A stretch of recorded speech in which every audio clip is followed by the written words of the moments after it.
അതിൽ ഏറ്റവും വലിയൊരു അത്ഭുത സാക്ഷ്യം ഡോക്ടറിൻ്റെ ഭാഗത്തുനിന്നുണ്ടായത്, ട്യൂബ് ഇല്ലാത്തിടത്തെ ഓവറിയിൽ നിന്നും ഓവുലേഷൻ ഉണ്ടായി പ്രഗ്നൻസി ഉണ്ടായിരിക്കുന്നു.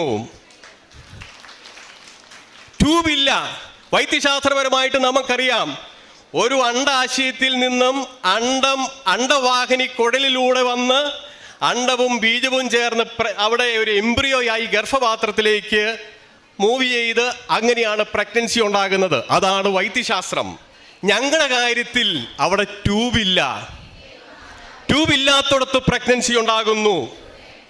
അപ്പോൾ അന്നേരം ഞങ്ങൾ തിരിച്ചറിഞ്ഞു, മാതാവിൻ്റെ കൃപാസന അമ്മയുടെ പക്കൽ നമ്മളൊരു ഉടമ്പടിയിൽ ഒരു കാര്യം ഏൽപ്പിച്ചിട്ടുണ്ടെങ്കിൽ അത് നടന്നിരിക്കുമെന്നുള്ളത് ഞങ്ങൾക്ക് ബോധ്യമായി.